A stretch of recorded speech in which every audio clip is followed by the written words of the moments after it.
Welcome back to WCB Jazz Vinyl. The topic for today is Record Store Day. Now, I know that it's been over a week and a couple of days since Record Store Day happened. But I wanted to kind of give a recap, not just in terms of what I picked up, because I think I got 9 Record Store Day titles, ended up buying another 7 records that I found in the stores that I visited. But I want to give you my thoughts on sort of the state of Record Store Day, a little bit of a recap, both in terms of how I saw it go, and then also a little bit in terms of what happened afterwards with flippers, because always what I like to talk about in some of my preview videos for Record Store Day. So I like to think about, or forecast what are going to be the ones that are going to be the most desirable, that are going to end up on eBay, and that people are going to try to flip for a ton of money and piss everybody off. So we're going to cover all of that in this video. But before we dive in, as always, please go ahead and hit like. You can hit subscribe, and of course, you can follow me on Instagram as well. I'm at what_can_brown. All right, so what did my Record Store Day look like? Let me first say that I have never been the sort of person to get in line the night before for Record Store Day. I don't get in line at 3 a.m., 4 a.m., 5 a.m., not even 6 a.m. I think the earliest that I've ever actually stood in line was something like 7. So I'm not the sort of person that that's going after the Taylor Swift record or the Wicked soundtrack, and it feels like to me that I should be able to get all the jazz titles that I want without having to stand in line. This Record Store Day may have proved that theory wrong, although I did end up getting everything that I wanted, and so I'll get into that in a minute. But yeah, I mean, my experience going out to these things is really not that there's a particular title that I absolutely have to have. There's obviously going to be titles that I would like to have, but generally, prior years or any experience, I typically have pretty good luck finding the stuff that I want after the fact, whether it was leftover stock for Record Store Day in some of my favorite stores. Sometimes I just wait for those titles to pop up on eBay, at least for a reasonable price, and I've been able to get what I want. And this Record Store Day was a little bit different. So, there's the obvious fact that, I've started to get some of the promo copies associated with some of the releases. And so that, and you've, if you've been following my channel, you've seen some of the previews. So that relieves a little bit of the burden, because indeed some of the titles that I wanted the most were ones that I was fortunate enough to get from the labels in order to share my thoughts here. And so, that aside, it did make it less stressful for me to go out and try to seek out the titles that I wanted. But I was surprised, I would say, in terms of how few some of the copies were for individual titles. So my understanding, and I covered this in my Record Store Day preview video where I covered all 23 titles. One of the things that I remarked is that it felt like the quantities pressed for a number of the jazz titles had gone down this year compared to last year, which maybe had gone down since the prior year. And I don't think that was just, I think that was an accurate observation. There was a number of these titles that were pressed maybe like half as many quantities, it felt like to me, versus if it had come out last year. And so, I think not across all labels, but I think most labels are pressing fewer copies. So this is like a little bit of a complicated thing, because I know a lot of people get pissed off, right? When there's not enough copies and it becomes difficult to get what you want, and then it sends everybody to eBay and people end up starting to pay flipper prices. But here's the thing: labels want to sell as many copies as will be sold. Right? Or they want to press as many copies as will be sold. They don't want to have excess stock. The purpose for Record Store Day is to get rid of everything. I don't think that labels are as confident as they have been in prior years that they're going to be able to get rid of their stock. And I think that that's a little bit of the state of the market. Now, we're in, I think that statement is a little bit coincidental when you consider things like, consumer confidence, right, with the at least the U.S. economy, although I think economies internationally as well. And so there's a lot of people that are kind of holding on to their money, and that ran right into Record Store Day. And one thing that I will say, because I've read this, is that record stores are seeing less traffic we're seeing less traffic in the weeks leading up to Record Store Day. And that kind of sort of set the wheels in motion for the potential, anyway, for a disappointing Record Store Day. But the labels who had to make the decision to press these records long ago already made the decision that they were going to press fewer copies for these titles.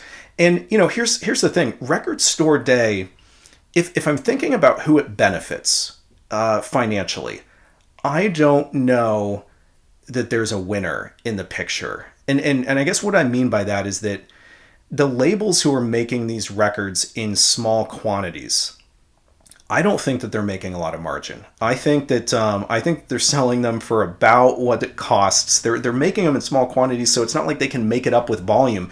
If you're securing a licensing and the rights for a release and you're pressing them in 2,500, I don't know that there's a lot of profit in there unless you're really jacking up the prices. And I just don't think that's happening. I think a lot of these Record Store Day exclusives are borderline loss leaders, at least for the labels that are producing, that are putting out jazz titles. So, for example, Mac Avenue putting out Izifo Zam in just a quantity of 1,500. Are you going to blame them for making a ton of money on 1,500 records? No, I don't think that they made any. I mean, I'm just guessing. I don't know, but I doubt that they made any money on those 1,500. I think that they did it in order to get attention for the new sort of dusting off of the Strata East label, and that's going to bring more of these customers back to try to get the other titles that they're releasing in the Strata East series.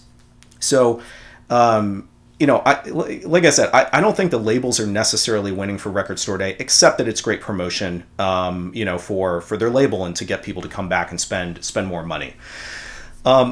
I don't think record stores are really winning here either, though, at least not for these specific Record Store Day titles. There's not a lot of margin on new titles, period, and I don't think that there's much margin specifically on Record Store Day titles either for record stores.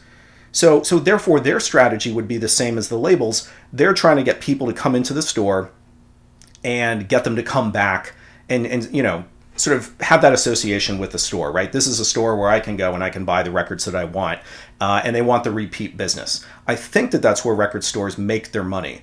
And to a lesser extent, if somebody actually goes into the record store on Record Store Day and buys a used record, that's where the margin is. But I didn't really see that happening so much, even though I did. I was buying some used stuff, but most people were in and out. So yeah, it's kind of like a mixed bag. Like I said, that there's no winners here, at least financially, and at least in terms of the actual Record Store Day titles, I don't think the labels are winning, and I don't think the stores are winning. And so in a way, even though it feels unfair, right, when some of these titles are pressed in small quantities, the only people maybe who win are the few people who are able to find a copy of the record that they want. And I don't know. Maybe that's not a fair statement, right? I'm not in this industry. All I can say is what I see as a spectator. But my prediction for next year is that this will continue. I think that labels are less confident in their ability to sell X amount of stock of any particular title. I think that less people are spending money because consumer confidence is low. And I think that next year it's going to be a similar challenge, that there's just going to be fewer copies. And I don't know. I don't even know what to say about that. I mean, I suppose the labels should only be making quantities for the customers who actually want to spend the money, right? So my experience on Record Store Day anyway was I hit 2 stores that day, and I woke up I think around around 8:30. So I was not the person lining up in advance. Here in Atlanta, one of the stores that's very close to me that typically gets a really long line is Criminal Records. And I love Criminal Records, but I'm not going to go there for Record Store Day, because in order to get even close to the front of the line, you do have to be there the night before. I can't actually think of any other record stores in Atlanta that are like that, right? This is not like, LA or San Francisco or New York in terms of having these like audiences of people who are willing to wait, but in lines that are around the block. That just doesn't happen, except it does happen at Criminal Records. So they open at 9. I wasn't even going to attempt it. So I woke up at 8:30, leisurely morning, had my coffee, and I knew that my first stop was going to be Wax and Facts. Now, Wax and Facts is a little bit of it's almost like the opposite of criminal records. So criminal records, don't get me wrong, they have a lot of used vinyl, although really only in the last 10 years did they start really making a go of selling used vinyl. Before that, it was mostly new titles as far as I can tell. And I would still say that the majority of their stock today is new titles, and they cover all genres almost equally, I would say. So Wax and Facts, on the other hand, is 95% used. And to me, it's interesting actually that this is a shop that even participates in Record Store Day, and to the extent that they get quantities of any individual title, they may get like one or two of any individual title, something like that, at least for the jazz, and that's if they get it at all. But still. People do not line up at Wax and Facts. They open at 10, so actually you do kind of have the ability to stagger it if you're able to get into criminal records at 9. Go over to Wax and Facts at 10. It's just around the block, and then you could go in. So I actually showed up at 10:15. So even if there was a little bit of a line, after that line had gone through, I just walked right in the store. And there was no line inside the store. I went right to the box, to the boxes, and I was able to grab 2 titles that I wanted, and I'll show you those in just a second.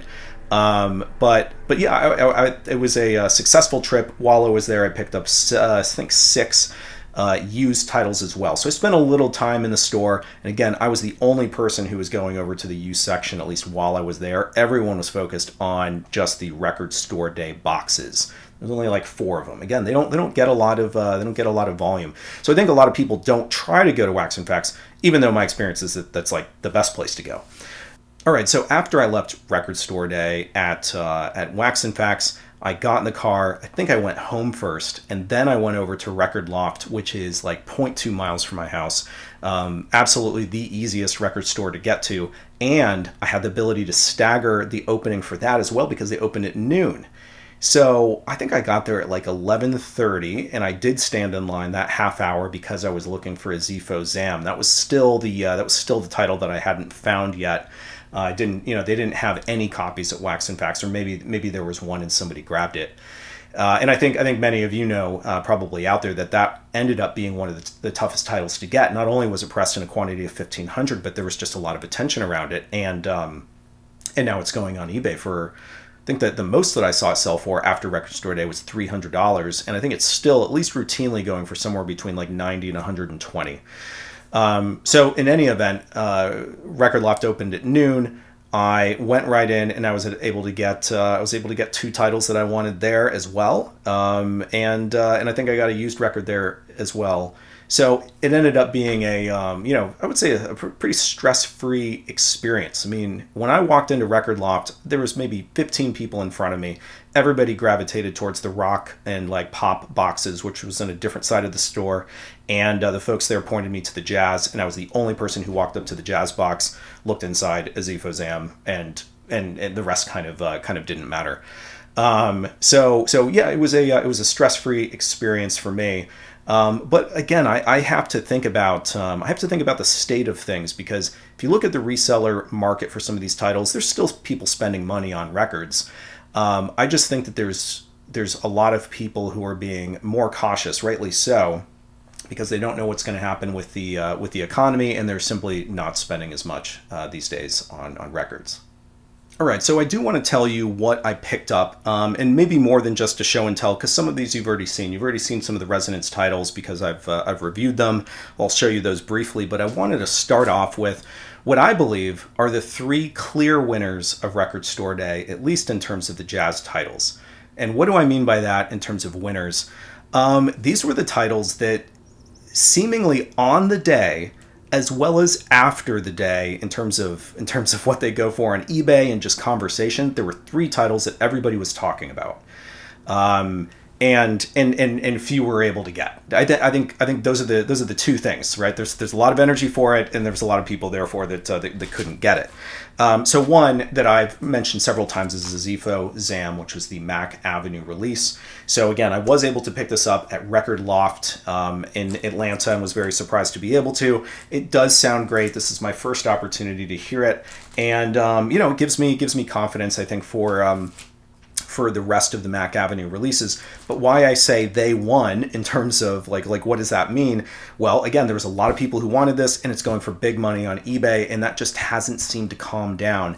On Record Store Day, as well as the day after Record Store Day, you could still get this for the retail price of $42, but that was only because there was a couple of, just really cool shops that weren't going to mark it up when they put it up on eBay after it didn't sell. Whereas there was definitely some other shops who just marked it right up, as well as obviously individual flippers, right? Who went to eBay and immediately sold these things sealed. So not my strategy. I do have a copy of this, but mine is not in great shape. I've showed it in a previous video. I'm keeping this. I played it. It's unsealed. I'm not flipping it. and it sounds great, right? So that's that. And to the extent that I get into a lot of detail in any individual release, I'll leave that for a later video. So the second one that I wanted to bring up is kind of a fun one, and they definitely won the day as well. And that is the 10-inch release of It's the Easter Beagle, actually selections from It's the Easter Beagle Charlie Brown by Vince Guaraldi. So this is put out by Lee Mendelsohn Film Productions. I'm not just bringing this up because I've had the folks behind Lee Mendelsohn Film Productions on my channel, did an interview, we've talked about a couple of their releases at this point. I'm not just throwing them a bone here. This was the title that, if like in both shops that I was in, I kept hearing people asking for it. I didn't hear people asking for almost anything else, at least nothing that I was also going after. Everybody was asking about this release. Young people, jazz people, like just across the board, people are like, do you have any of these? And I thought that was just really, really interesting because everybody loves the Peanuts, don't get me wrong. But I was surprised that there'd be so much energy for this. Like, It's the Easter Beagle Charlie Brown is not it's not the top 2 or 3 of the Charlie Brown TV specials. I didn't realize that maybe there'd be as many people who would have energy for this. But guess what? Very well timed that they would put the Easter one out around the time of Easter. So perfect choice for Record Store Day. It sounds great. It's a fun format in terms of it being 10-inch. And the other thing is that there's this sort of the magic of you don't know what you're going to get. So they put this out in 5 different color vinyl varieties, and mine happens to be in purple, and it's shaped like an egg. I mean, here's the thing. It's like, what's not to love about this? It's just like, it's fun, and it's iconic for Record Store Day. It's not just a regular release. And I have to think that's why, or that's one of the reasons that made it succeed so well. Again, it makes sense because it sounds fantastic, but you can get the 12-inch release of this that was put out full wide release, not restricted whatsoever. You can go out and buy the full 12-inch release of this that was not a Record Store Day title, or you can get selections from it on this 10-inch, and this is the one that everybody wanted to get. So, what does it mean everybody wants to get it? Well, right now, I think there are some copies starting at $150 on Discogs. So, despite the fact that I think there was a number of copies of this, there was just a lot of people who wanted it. And that was a little bit of a surprise to me. So again, Mac Avenue, Lee Mendelsohn Film Productions, those are certainly 2. And the third one I thought was kind of interesting as well. This one was a little bit unexpected. So Craft Recordings and their Jazz Dispensary sublabel put out Night Lights. So covered this in a prior video, but what this is selections from the Moodsville label, which is a sublabel of Prestige. All of the track choices on here recorded between 1959 and 1961, I believe.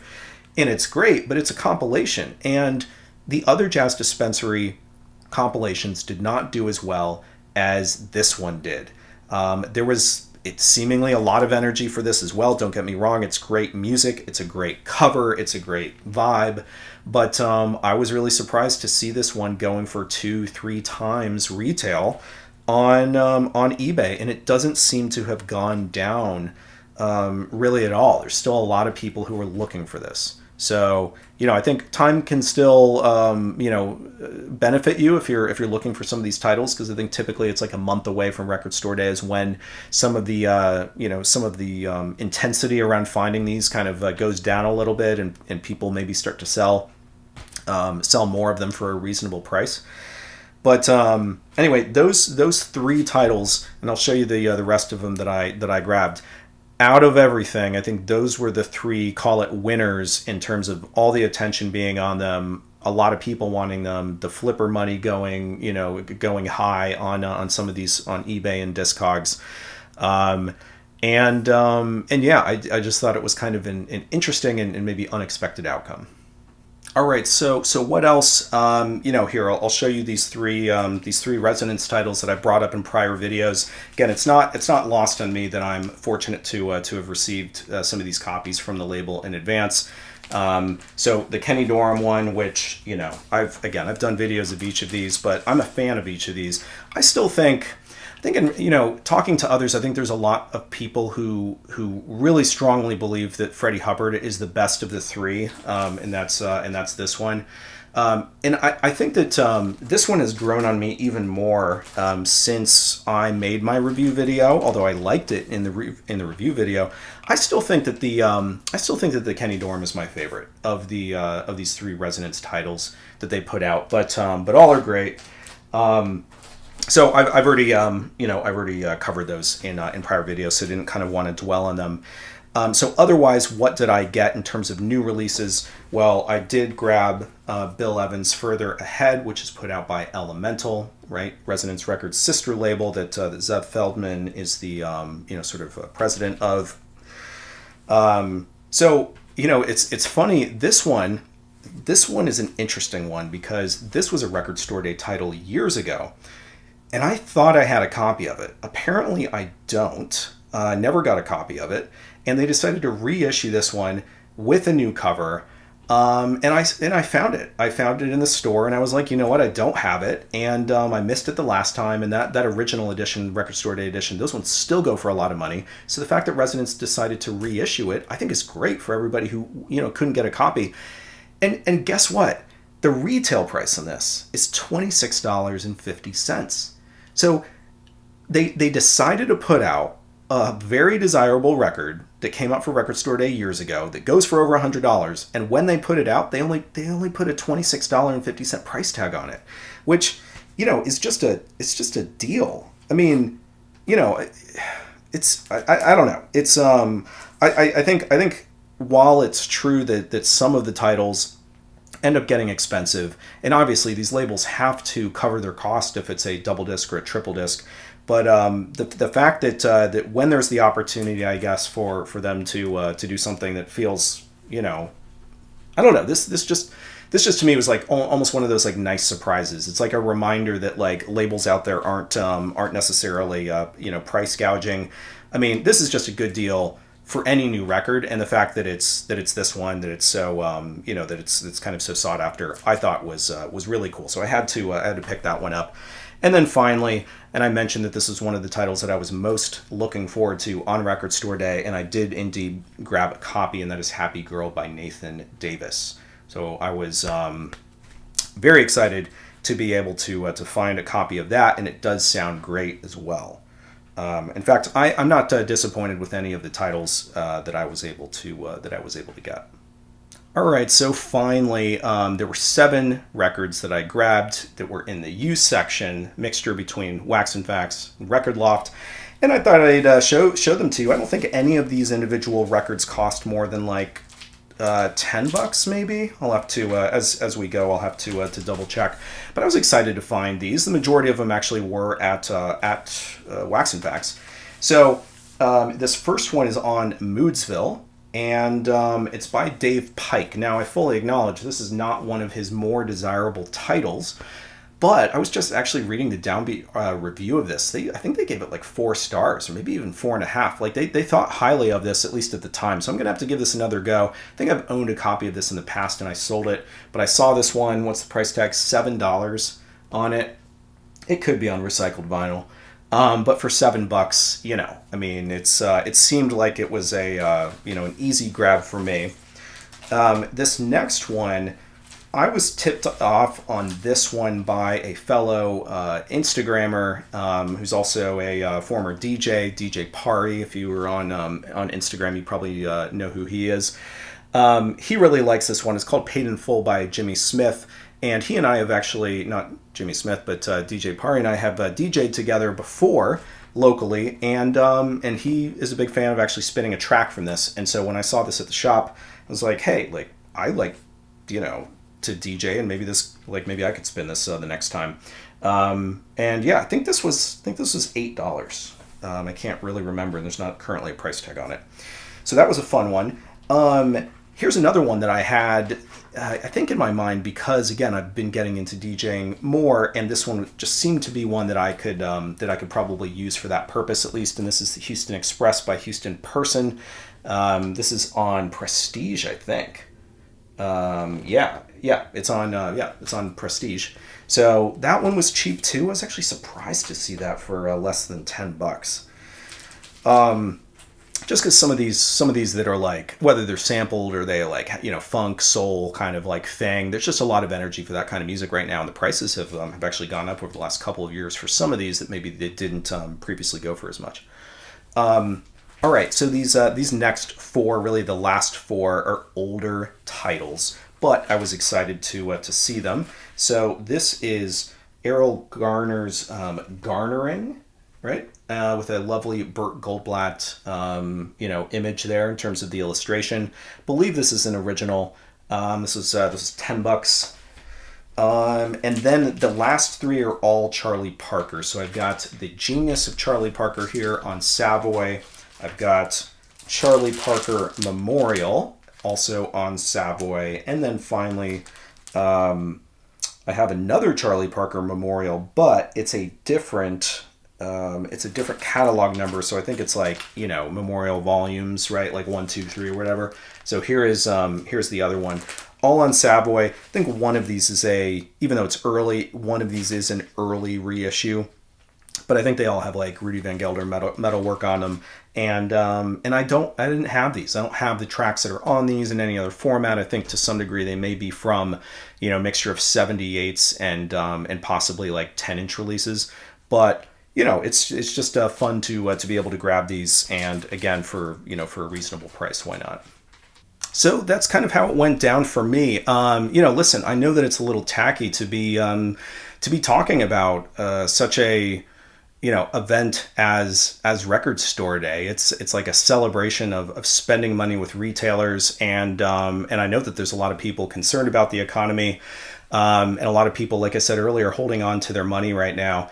And that's, I get it. And obviously these things impact me as well. I did end up grabbing a bunch of titles, but I've also been selling a lot lately. I've sold a couple hundred records over the last few months, not because I needed the money, but just the constant process of thinning out, which I think is just a healthy habit. At least when you have as many records as I do that you can't listen to, I think it's a healthy habit to constantly sort of be, double checking yourself and being like, all right, do I really need all these records? Is it time for me to part with some? And so, I've been listing a bunch on eBay, and I'll probably continue to do that as the year goes on. I like to do like large batches. I don't like to do just 10 or so at a time. And so sometimes it takes me a little bit of time to get them all together to list. But like I said, I certainly have an eye on the economy. There's no such thing as a guaranteed job anymore, and so you just always I don't know, you just always want to check yourself, make sure you're stashing away enough money in savings, and that you're going to be able to land on your feet if something should happen. So again, I acknowledge the awkwardness of kind of celebrating an event like this, but I really do look at it like if this is something that that helps support local record stores, even if they're not making a lot of profit on the actual titles and it's more about the used stuff, then I want to support them. And then at the same time, I want to support labels that I think are doing good work, that are putting in the time to release quality titles. And again, I don't think that labels are making money hand over fist with these record store day titles. I think that they're doing it essentially as loss leaders. I don't know if they're losing money, but I don't think they're making a lot of money. I think that's my point. So anyway, that's just kind of my mentality. But I like to put a positive spin maybe on most things. So thanks everyone for sticking with me. Let me know how your record store day went in the comments, and I'll see you next time.